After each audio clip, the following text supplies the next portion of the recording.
What's up guys, my name's Petey from Charlie Intel. So I'm sure you've all heard and probably seen it for yourself having played Modern Warfare Remastered over the last couple of days, that supply drops have officially made their way to Modern Warfare Remastered, something that many of us knew might happen but only wish that it wouldn't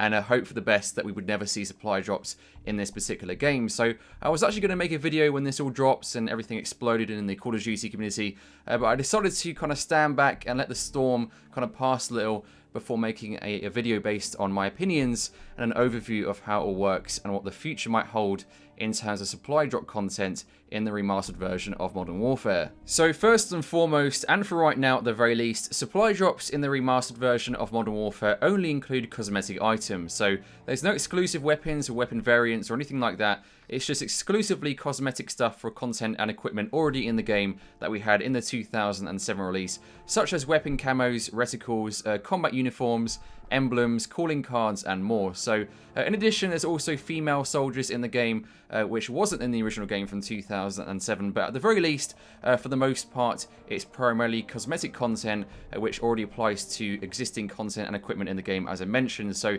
it's not introducing anything game-breaking, or it's changing the mechanics of the game itself in terms of multiplayer gameplay, but what it is doing, of course, is changing the overall theme of the game by introducing stuff that wasn't in the original game from 2007, such as multicolored weapon camos and such, which, to be honest, isn't too bad, but it does, of course, looks quite bizarre in what is a Modern Warfare setting when everyone is running around with Christmas kind of decorations on their weapons. So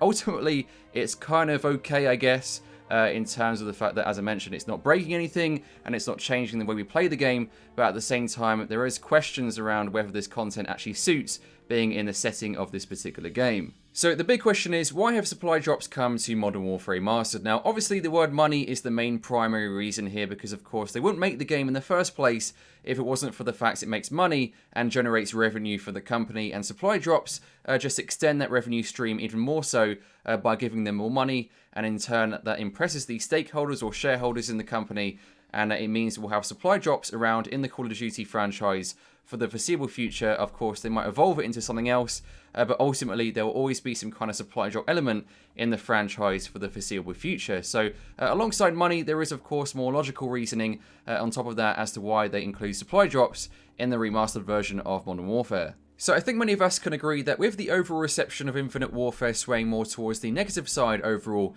as opposed to the positive side as we've seen in previous titles over the years in the Call of Duty franchise, inevitably there's going to be a slight downturn in terms of copies sold and the amount of people buying extra content in the game, such as supply drops and so on, and micro DLC, camos, all that kind of stuff. So on top of that, Modern Warfare Remastered, which was released alongside Infinite Warfare, has actually turned out to be hugely popular overall, as you'd expect, because of course 2007 was the release of the original game, which turned out to be one of the best games in the franchise. But up until this point, it didn't actually have any additional avenues of monetization like Infinite Warfare, such as supply drops and a season pass. So naturally, Activision saw the opportunity and decided to introduce supply drops as a means of adding more content to the game and also generating more additional revenue for the franchise through Modern Warfare Remastered. So essentially, Activision is giving us fresh new content to Modern Warfare Remastered, as I mentioned, such as weapon camos and so on, which in itself is actually a pretty cool idea, although I understand that many people wanted the original and untouched experience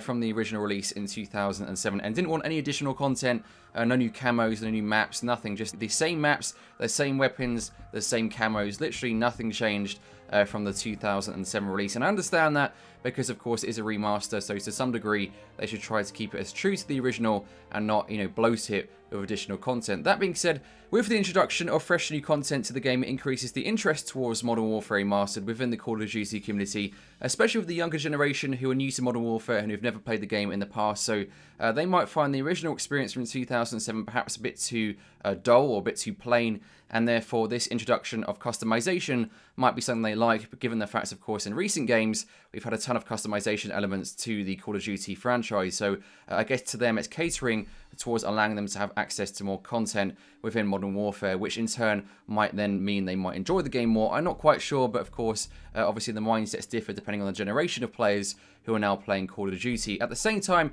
it does of course allow Activision to introduce supply drops and make a little more money for Activision overall, but at the very same time giving players the opportunity to earn this new content without actually paying any money towards the game. So right now they've given us the opportunity to earn any content through supply drops by simply playing the game, which hopefully that remains the case and doesn't change in the future. So as long as we can earn all the content in supply drops by simply playing the game, I think that's fine. And if people want to pay money to unlock this content early as opposed to playing the game by spending money through supply drops, then that's okay as well. But again, as long as that content is not exclusive to supply drops and it doesn't become a case of having exclusive content in supply drops in the future. So I guess if I was to sum this up, do I think supply drops are a good idea in Modern Warfare Remastered? Honestly, I don't think that when they've introduced it really fits into the overall theme and setting of Modern Warfare and the universe it kind of exists in. And I think something else could have been done in terms of how you actually earn new stuff, how you unlock it, all that kind of stuff. Just something better fitted or better suited to Modern Warfare, I think, because supply drops and the way it's been introduced right now just looks like a copy and paste from Infinite Warfare or previous games. I don't really think it fits into the legacy experience of Modern Warfare Remastered, so that's just my opinion. Perhaps you might think differently. On top of that, I do see the positives of adding new cosmetic content, which I know a lot of people love in Call of Duty, so I understand why they've done it, alongside obviously wanting to earn more money, but at the same time, you know, people love extra content and camos and stuff. I know people just eat that stuff up, so obviously there is a market for it, so therefore Activision is just following the trail of money from the guys who want to see that. What my concern is though is that this might open the door to game-changing or game-breaking content in the future, such as weapons or weapon variants and so on. So I really hope that doesn't actually materialize in the future. On top of that, I do think supply drops need to be strictly transparent and cannot include any exclusive content that you cannot already earn by playing the game yourself, such as playing matches to then earn keys or whatever to this unlocking supply drops, instead of actually having to pay for COD points to then unlock supply drops that way instead. And nothing exclusive should ever be put into hard to achieve supply drops within Modern Warfare that you're more inclined to pay money for instead of actually earning them through playing the game. So ideally nothing exclusive should ever be put in supply drops in Modern Warfare Remastered. Perhaps if they want to do that in other games they can, but for Modern Warfare Remastered I think they need to be very, very careful and do not bloat the game or change the game or break the game by introducing exclusive content or content that would actually change the game mechanics or include any new weapons to the game. That's just my opinion, but of course I'd love to hear your thoughts and opinions in the comment section below. As always, if you enjoyed this video, be sure to leave a like, and of course subscribe for further Charlie Into content every 1 to 2 days. Thanks for watching guys, see you in the next video, goodbye.